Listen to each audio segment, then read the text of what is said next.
예, 안녕하십니까. 오늘은, 우리 교부학에서 제일 첫 번째 문헌들에 대해서 알아보도록 하겠습니다.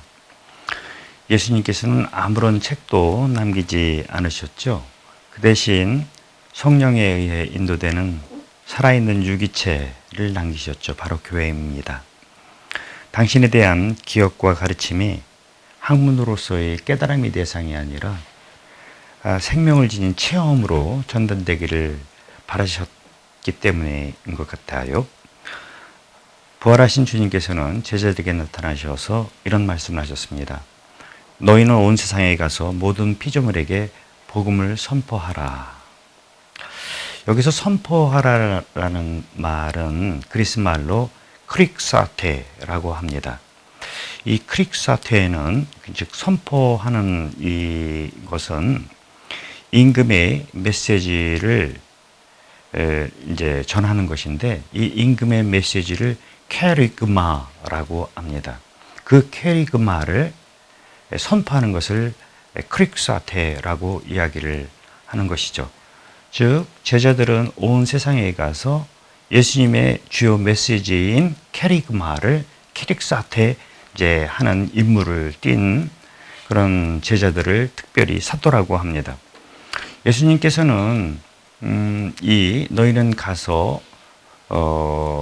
복음을 선포하라라는 이 말씀을 12 제자들에게 이제 하시게 되는 것이죠.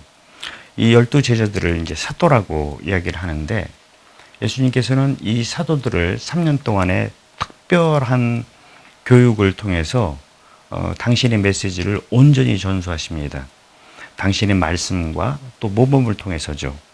그리고 부활할 이후 사도들은 특별히 성령 강림을 체험하게 됩니다. 그러면서 예수님한테 배웠던 그분의 생애와 그분의 가르침과 그분의 메시지 전체를 온전히 이제 깨닫게 되고, 그러면서 세상 곳곳에 퍼져서 주님 말씀대로 세례를 베풀고 이제 성사를 집전하면서 복음을 선포하게 되죠. 하지만 그들은 주님으로부터 전해받은 그 진리와 가르침을 처음부터 기록하려고 하지를 않았습니다. 순전히 생생한 목소리로 주님의 그 가르침, 즉 캐리그마죠. 그분이 선포하라고 했던 내용들을 살아있는 목소리로 전하게 됩니다. 4세기에 에우세비우스라는 분이 계시는데, 이분이 제일 첫 번째로 교회사를 쓰게 됩니다. 예수님부터 시작을 해서 자신의 시대까지 소위 말씀이 사절이라고 불리우는 사람들이 어떻게 복음을 선포했고 또 교회가 형성되었는지에 대한 역사책이죠. 우리 2000년 교회 역사에서 제일 첫 번째 교회 역사라고 볼 수 있는데, 이 교회사 책을 보게 되면은 어떠한 과정을 거쳐서 복음이 이제 기록되었는지를 설명해 주고 있습니다. 에우세비우스는 이 4권의 복음서가 아주 우연하게 집필되었다고 이야기를 합니다. 마테오는 자신의 언어로 자신과 동양인 사람들에게 제일 처음에 복음을 전했다고 합니다. 그런데 차츰 시간이 지나면서 자신의 그 팔레스티나 땅을 떠나서도 이제 복음을 선포하려고 마음을 먹게 된 기회에 자신이 부재에도 자신의 현존을, 인격적인 현존을 느낄 수 있도록 예수님의 가르침을 이제 기록하려고 마음을 먹죠. 이것이 제일 첫 번째로 쓰인 마테오 복음서라고 카이사리아의 에우세비우스는 이야기를 해주고 있습니다. 즉 사도가 없음에도 불구하고 사도의 가르침을 대신할 수 있는, 생생한 목소리를 대신할 수 있는 기록된 캐리그마가 첫 번째로 쓰여지게 되는 것이죠. 마르코 같은 경우에는 이제 베드로 사도를 수행했고 함께 복음 선포의 여정을 같이 한 베드로의 제자였죠. 베드로가 로마에 도착해서 거기서 또 생생한 목소리로 주님의 메시지, 즉 캐리그마를 캐릭사테 이제 선포하게 돼요. 그런데 사람들은 마르코로 하여금 당신이 오랫동안 베드로를 수행했고 또 베드로로부터 들었던 주님에 관한 기억들이 있으니 그 기억들을 적으라는 요청을 받게 되고 그 요청에 응답한 것이 바로 마르코 복음서가라고 이 에우세비우스는 이야기를 하게 됩니다. 이어서 에우세비우스는 루카 복음이 어떻게 쓰여졌는지에 대해서도 이야기를 하고 있죠. 여러분이 아시다시피 이 루카 복음 그 서두를 보게 되면 자신이 왜 이 복음서를 집필하는지에 대한 이유가 나옵니다. 많은 사람들이 예수님에 관해서 일어났던 그 사건들을 이제 이야기하고 있는데 자신은 그 이야기들이 확실하다라는 것을 자신의 입장에서 드러내기 위해서 이 복음서를 썼노라고 이야기를 하고 있습니다. 루카는 바오로 사도의 제자였죠. 즉 바오로 사도로부터 들었던 내용과 또 그 밖에 다른 사도들로부터 들었던 내용을 토대로 해서 자신의 복음서를 썼고 썼다고 이제 이야기를 하고 있습니다. 맨 마지막으로 이제 요한복음인데요. 요한복음은 한 100년경에 집필되었다고 이야기하고 있습니다. 즉 요한이 복음서를 집필하려고 할 때 이미 새 복음서를 요한은 자신의 수중에 넣을 수 있었어요. 그래서 에우세비우스가 전하는 그 증언에 의하면 요한은 자신이 입수한 세 권의 복음서 마테오, 마르코, 루카죠. 를 보면서 이 중에 빠진 것이 있다라는 것을 깨닫게 되는 거예요. 물론 새 복음서를 진리라고 인정하고 확인해 줍니다. 그런데 그 중에서도 부족한 부분이 있기 때문에 그것을 보충하기 위해서 자신의 복음, 네 번째 복음을 이제 집필했다고 이야기를 하고 있어요. 이렇게 볼 때 이 복음서, 즉 기록된 키리그마는 우연한 기회에 차츰 점차적으로 기록되었다라는 사실을 알 수 있습니다. 그러니까 처음부터 누군가의 기획에 의해서 집필된 게 아니라는 사실이죠. 또 하나는 네 복음사가들이 전하는 것들이 예수님이 가르침, 예수님의 메시지를 모두 다 담아내고 있다고는 할 수 없다라는 말씀입니다. 이것을 여실히 토로하죠. 요한복음 맨 마지막, 즉 요한복음 21장 25절을 보게 되면은 그런 말씀이 있습니다. 이 밖에도 예수님께서 하신 일들은 굉장히 많다. 그 많은 일들을 낱낱이 다 기록할 양이면 온 세상이라도 다 담아내지 못할 것이라고 본인은 생각한다라고 이야기를 하고 있어요. 즉, 네 복음서만으로는 예수님의 가르침을 온전히 다 담아낼 수 없다라는 이야기입니다. 지금 우리가 이제 오늘 함께 이제 공부해 볼 내용은 사도교부들이라고 이야기를 할 수 있습니다. 사도교부들은 누구냐면은 사도들이 직제자들입니다. 사도들을 직접 보았거나 사도들로부터 가르침을 받았거나 사도들로부터 안수를 받아서 주교 직분을 행한 이들을 우리는 사도교부들이라고 이야기를 하고 있어요. 근데 이들이 굉장히 중요한 이유는 예수님께서 말씀하신 그 캐리그마, 즉 예수님이 가르침 전체를 네 복음서가 다 담아내지 못한다고 할 때 사도들로부터 생생한 목소리를 들었던 이들이 남긴 문헌 안에는 그 캐리그마의 다른 요소들이 얼마든지 있을 수 있다라는 이야기입니다. 이런 차원에서 사도들이 직제자들이 쓴 그리고 그들이 남긴 문헌은 매우 중요하다라고 이야기를 할 수 있겠습니다. 근데 이 사도교부라는 용어는 비교적 후대에 쓰이게 됩니다.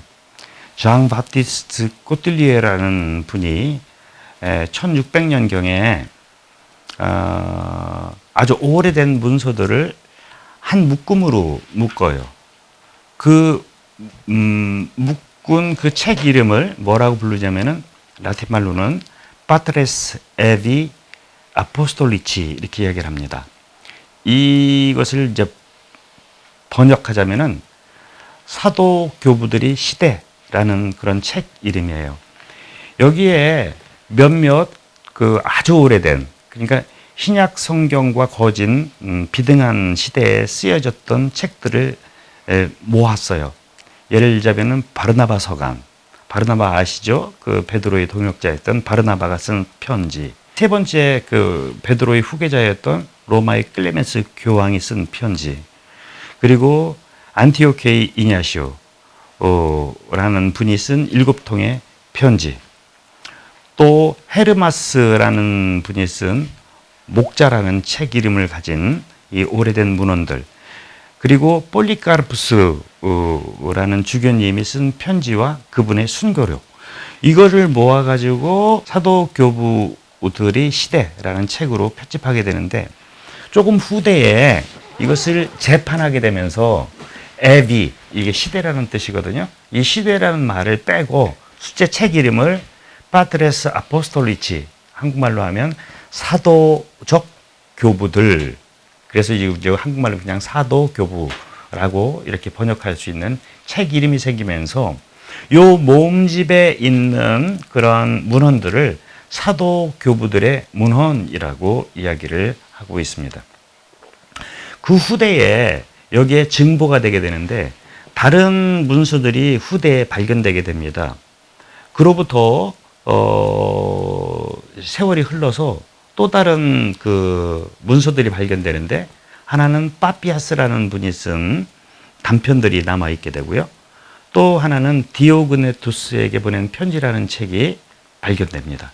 그래서 이것들 역시 사도교부들의 문헌에 포함되게 되고, 그로부터 또 세월이 흐른 다음에 많은 교부들이 언급했지만 남아있질 않았던 아주 중요한 책이 있습니다. 그 책이 뭐냐면 12사도들의 가르침, 쉽게 그리스 말로는 디다케, 가르침이라는 뜻인데요. 이 책이 발견되게 되면서 1세기 초반분에 쓰여졌던 이 문헌들이 하나의 묶음으로 엮여지게 되고, 이 묶음을 이제 사도교부들의 문헌이라고 이야기를 하고 있습니다.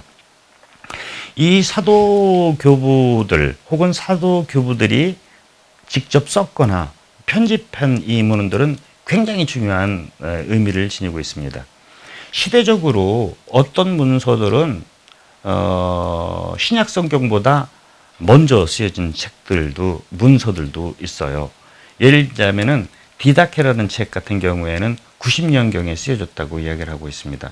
여기서 비교를 해보자면은 요한복음 같은 경우는 100년경에 쓰여졌다고 하거든요. 그럼 디다케는 그것보다 무려 10년 전에 편집된 것을 알 수 있게 됩니다.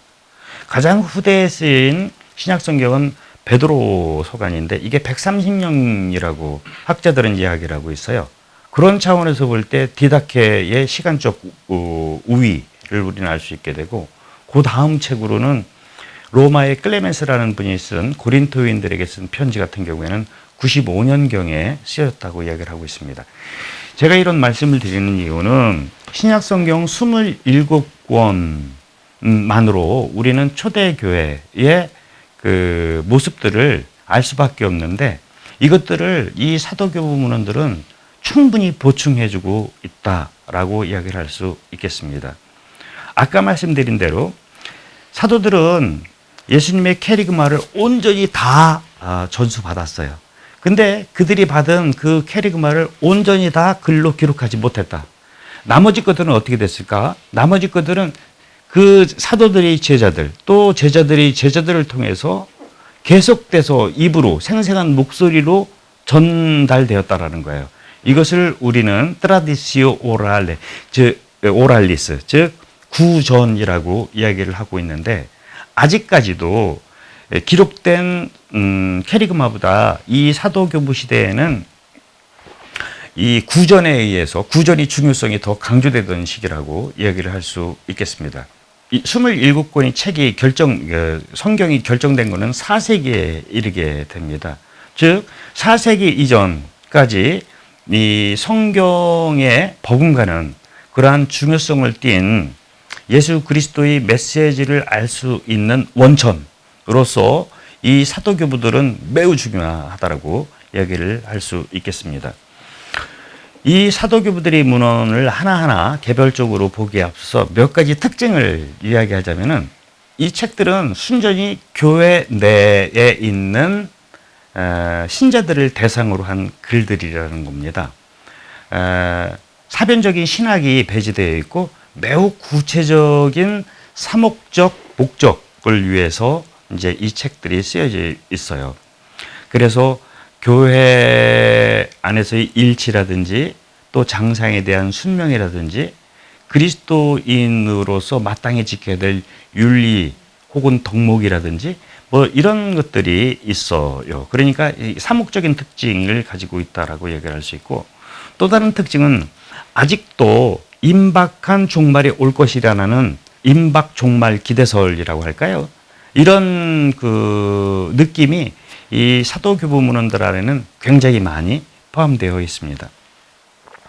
그리고 이 사도교부들의 문헌을 통해서 우리는 많은 정보들을 알 수 있게 됩니다. 성경에 나와 있지 않은 교회사도 우리는 알 수 있죠. 예를 들자면은 베드로와 바오로가 로마에서 순교했다는 사실이라든지, 그리고 바오로 사도가 스페인까지 복음을 선포했다라는 사실을 알 수 있을 뿐만 아니라 초대 교회의 그리스도교의 교계 제도가 어떻게 형성되었는지도 이제 알 수 있게 돼요. 우리가 알 수 있는 소위 이야기하는 사목서관을 통해서만 우리는 알 수 있는 정보들을 이 사도교부 문헌들을 통해서 우리는 알 수 있다. 교의가 어떻게 발전되고 전례가 어떻게 형성되고 또 교회의 규범들이 어떻게 차츰차츰 늘어나고 조직화되고 또 교회의 체계가 어떻게 운영되고 있는지에 대해서 알 수 있게 되는 것이죠.